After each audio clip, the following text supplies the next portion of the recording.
El día pasado se firmó el acuerdo de certidumbre tributaria. En principio, no subir impuestos y combatir la informalidad. ¿Pero convence esto a los sectores productivos del país?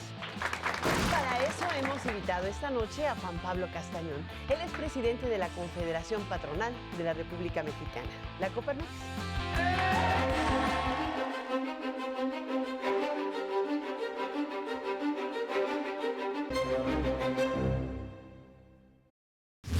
La Confederación Patronal de la República Mexicana, o Coparmex, es la voz de las empresas. Es un órgano que aglutina a 36,000 empresas de todos los tamaños y sectores económicos, que en conjunto representan 30% del Producto Interno Bruto y cerca de 5 millones de empleos formales. Este organismo considera que para que el país crezca de forma sostenida, es necesario crear las condiciones de competitividad y confianza de las empresas, sobre todo las que quieren seguir creciendo para generar mayores fuentes de empleo. Por eso la Coparmex combate los cambios fiscales aprobados, a pesar del ofrecimiento del gobierno de no proponer o subir impuestos en lo que resta del sexenio, porque considera que modificar el entorno empresarial pondría en riesgo incluso el crecimiento de este país. Bueno, pues este tema que nos compete a todos, porque finalmente son los impuestos, para hablar de ello, nada menos ni nada más que el presidente de la Confederación Patronal de la República Mexicana, Coparmex, Juan Pablo Castañón. Muchas gracias por estar aquí. Bueno, Juan Pablo, tomó un tiempo negociar el acuerdo de certidumbre tributaria, hasta el nombre, pero decían que si le ponían estabilidad, certidumbre, lo que sea. Sí, es Armisticio. necesario tener este acuerdo, porque el sector privado lo busca, pero no impide la defensa del sector privado de los temas tributarios. Bueno, hay que recordar que es un acuerdo del gabinete económico que nos ofrece a la sociedad, no es un pacto entre contribuyentes y la autoridad.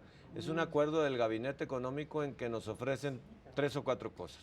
¿Qué cosas? No más impuestos en todo el sexenio, transparencia para utilizar los impuestos y déficit cero al final del sexenio, que es algo que nos preocupa a muchos. Y por el otro lado nos dice continuemos en el diálogo, ¿no? Y entonces para nosotros esto es un acuerdo entre el gabinete económico para darnos certeza jurídica de que no nos van a cobrar más. Pero de el lo chiste que ya también es están cobrando, ¿no? lograr bajarlo, ¿no? Ampliando, metiendo a los informales. Por eso a nosotros nos ha gustado mucho el último párrafo de continuemos en el diálogo, porque necesitamos seguir construyendo ¿Ves? un entorno fiscal Juan Pablo, favorable. también hay una parte, está supeditado a que no haya situaciones externas, que haya una necesidad del gobierno, que se modifique el escenario. Sí. Eso también está latente y vigente. Son las dos cláusulas que me gustan más, porque continuemos en el diálogo y analicemos las variables económicas para el bien de la nación.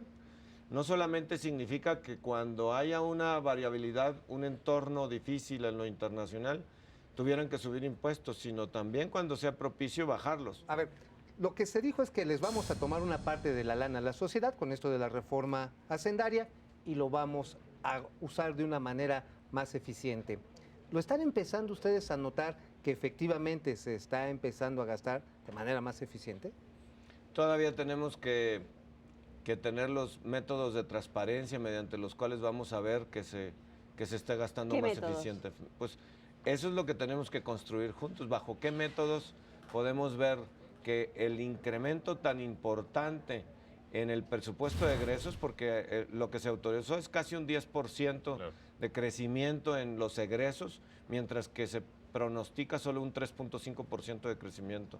Es decir, es como si tú en tu familia, todos se ponen de acuerdo a que vamos a gastar más a través de tarjetas de crédito, aunque el ingreso que tengamos no está creciendo tanto. Claro, caray. o sea, el chiste es que medio crezca peligroso eso, ¿no? la economía al mismo ritmo que crece el gasto, mucho más debería crecer. Es medio peligroso, Es el ¿no? impulso, Finalmente ¿no? lo que sucede está en que cuando llega la cuenta de la tarjeta de crédito, A a ver ponerle. quién lo Te paga, quedaste ¿no? con la Ustedes fiesta, ya lo ¿no? saben, ¿no? Juan Pablo, Hasta empeñar pero hay al una perico. cuestión interesante.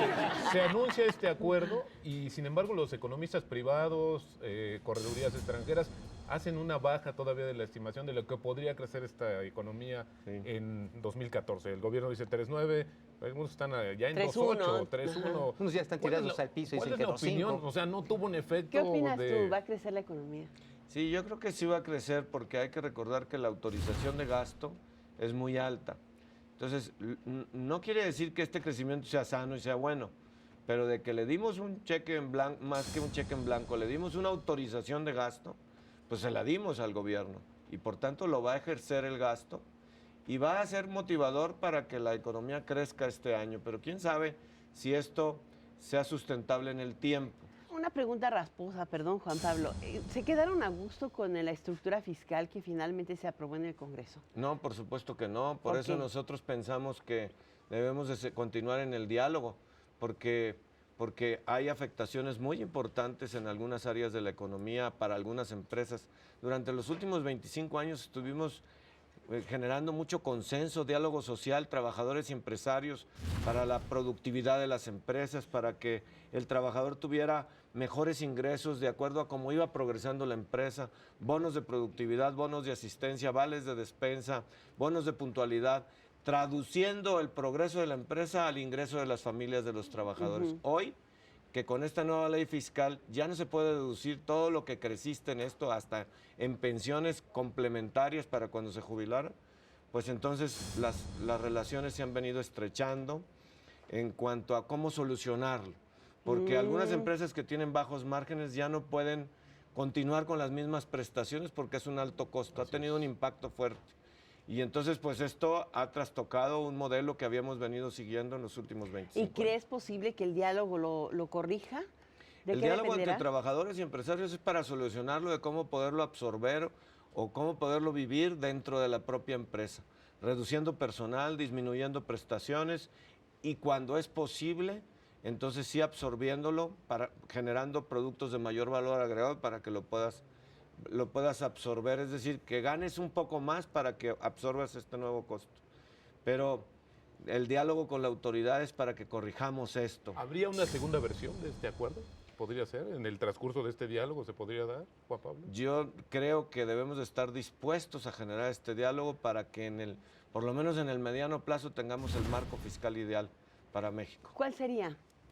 Pues un marco donde se promueva a los emprendedores, en donde no incorpores a la formalidad con un alto costo administrativo para poder ser formal. Tienes que tener un alto costo para poder reportar todo lo que hay que reportar, aunque no pagaras impuestos. ¿Aún en el régimen de incorporación fiscal? El día de ayer me reuní con jóvenes así, emprendedores, y me decían, oye, aunque no tenga que pagar impuestos, para poder cumplir con todo lo que me piden, pues tengo que pagar 10 veces lo que yo pagaba de contador para poder cumplir así. Es imposible. Hay una gran tentación de irse hacia la informalidad y eso nos preocupa. Claro. Que no te azorres la cuesta de enero que se va hasta marzo.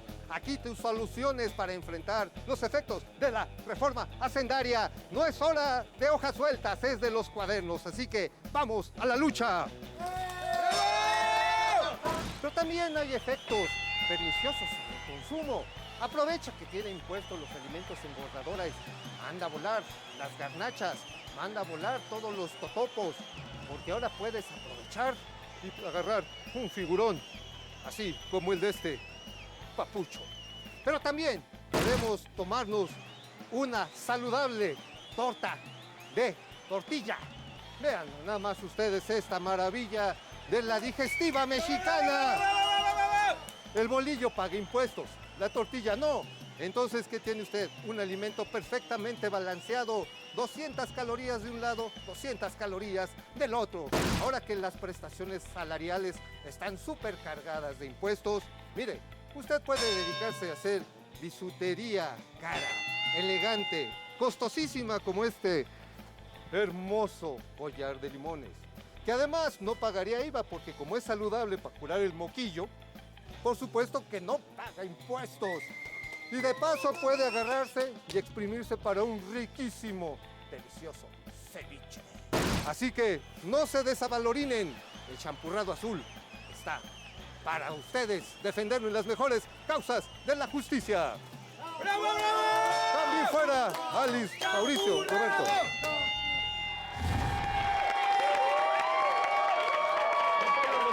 Acerca de estos modelos de distribución que son eficientes en otros países de distribución justo de los impuestos. Ese es Italia un caso.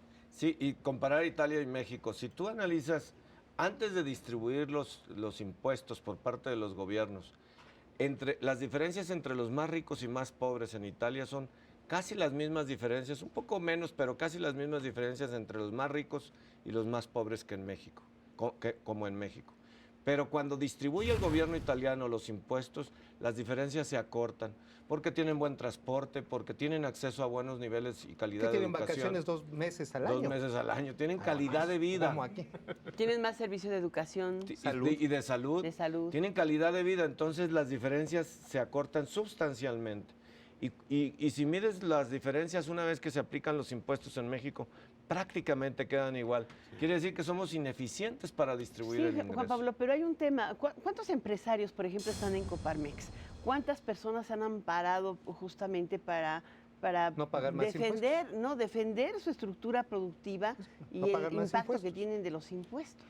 El amparo es una figura constitucional que debe respetarse y que los mexicanos tenemos derecho a ella cuando sentimos que se atenta en contra de la viabilidad económica o la integridad como persona. Y los empresarios que han determinado tener un amparo, pues han sido entre personas físicas, el amparo colectivo y empresas en particular y trabajadores Juan también. Pablo, ¿qué le Más de añadirías? 10,000. Más de 10,000 amparos. ¿Qué Eso le- sin considerar las de colectividades como los del PAN, ¿no? Pero, Se ve el pan. ¿qué le agregarías tú, eventualmente, cuando se vuelva a abrir la discusión fiscal, al esquema tributario de este país?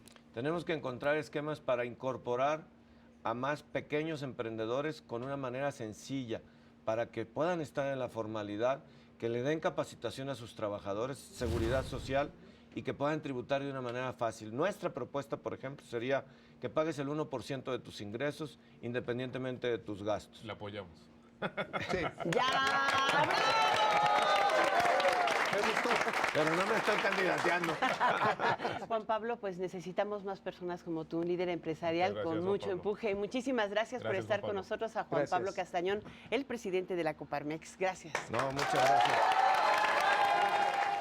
¿Y tú con qué te quedaste en la billetera, Mau? Que tenemos que hacer mucho más eficiente la redistribución del ingreso ahora que el Estado tiene más ingresos por la reforma hacendaria. Es cierto, ¿no? La informalidad es un tema. Hay que defenderla porque nuestros derechos, porque también otros no tributan y entonces nosotros estamos teniendo una carga mucho mayor. Esto No no es igual. permite el desarrollo del país. Bueno, ahí también hay desigualdad tributaria. ¿Usted con qué se queda en la billetera?